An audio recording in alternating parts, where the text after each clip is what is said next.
Game চেঞ্জারের trailer দেখে নতুন কিছু পাওয়ার মতন জায়গা পেলাম না, কিন্তু তবুও এটা যেহেতু রামচরণ তেজার ছবি এবং রামচরণের কাছে আফটার পুষ্পা টু একটা বিরাট বড় চ্যালেঞ্জ। কারণ পুষ্পা টু অর্থাৎ আল্লু অর্জুন তার ভাইয়ের ছবি এই লেভেলের বিজনেস করছে, এবং রামচরণ যে ২ বছর আগে এস রাজামৌলির সাথে ট্রিপল আর দিয়ে গেছে, এবং ট্রিপল আর যদিও তার একার ছবি নয়, ট্রিপল আর সাথে সাথে জুনিয়র এনটিআরেরও ছবি বা অজয় দেবগনের একটা এক্সটেন্ডেড ক্যামিও ছিল, আমরা সবাই জানি।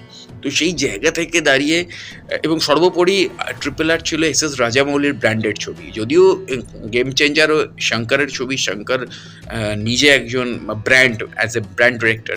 কিন্তু আমি টিজার রিভিউতেও বলেছিলাম যে শঙ্কর কোথাও যেন রামগোপাল বর্মার মতন অপ্রাসঙ্গিক হয়ে উঠছে আস্তে আস্তে। কারণ তারা একটা সময় মেন্টার ছিল, শঙ্কর বলুন, রামগোপাল বর্মা বলুন, এরা ইন্ডিয়ান ফিল্ম ইন্ডাস্ট্রিতে আজকে যেসব ডিরেক্টররা কাজ করছে বুক ফুলিয়ে, তাদের কোথাও যেন একটা মেন্টার ছিল।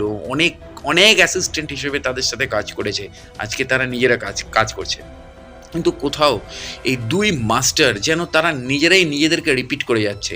একজন তো ইউটিউব চ্যানেলের মধ্যে বন্দী হয়ে গেছে, মানে অদ্ভুত ব্যাপার। মানুষ ইউটিউব থেকে আস্তে আস্তে ওঠে, কিন্তু রামগোপাল বর্মা যেন কোথাও ইউটিউবে এসে বন্দী হয়ে গেল। তো মানে উনি যেন নেমে এলেন নিচে। তো যাই হোক, হোয়াট এভার। কিন্তু শঙ্কর স্যার এখনও তার সেই জায়গাটাকে ধরে রাখার চেষ্টা করছে। কী সব ছবি দিয়েছে